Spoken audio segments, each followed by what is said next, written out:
Well, I think so far so good, I would say.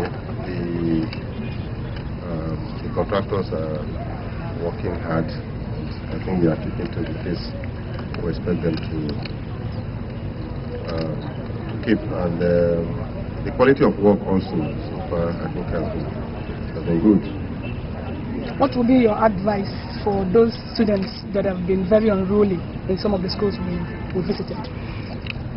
Discipline is very key to the development of our youth. And this discipline starts from the home. And the next place is the school. If there's no discipline at home, if there's none in the school, then that child obviously grows up to become a nobody in the society, or a deviant in society. I was very disappointed at the first school we went to, where the children were very indisciplined. You could see them outside, inside the classroom, the way they were behaving. But more significant was the fact that half of the school had mobile phones, which is not acceptable. And I've said no student should take any mobile phone to the school. So the issue of discipline has to be really emphasized in our schools. Because without that, we keep talking about poor results. Poor results occur when part of it is when the students are not disciplined, so they will not even be able to concentrate for their studies. And that's very essential.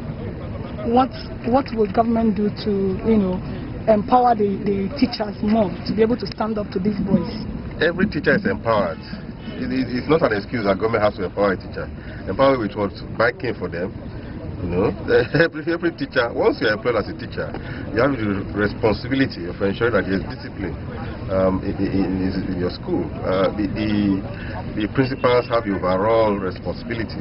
The individual teachers have responsibility to their classrooms and their students, and they must show discipline. I mean, they must ensure that there's discipline. But the first thing is for them to be disciplined themselves. Because children they imbibe the attitude of indiscipline when the teachers themselves do not even make efforts to be disciplined, themselves. A teacher is supposed to resume by 8, comes by 10. What do you expect students to do? A teacher who is supposed to be while in school teaching is on the phone for 1 hour.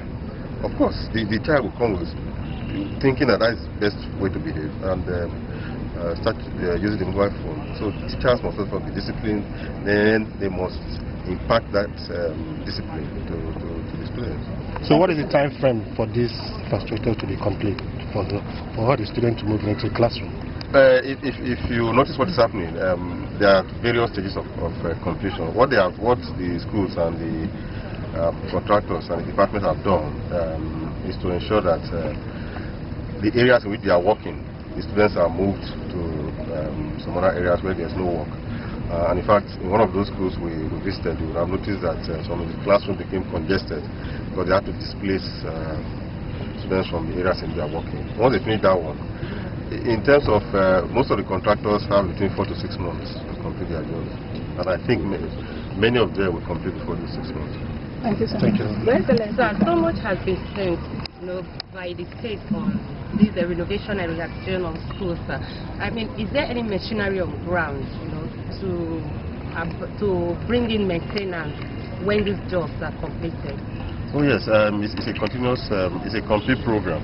Both the construction and the maintenance. It's a complete program. From time to time, we'll just be assessing and either repainting or roofing or whatever. Thank you.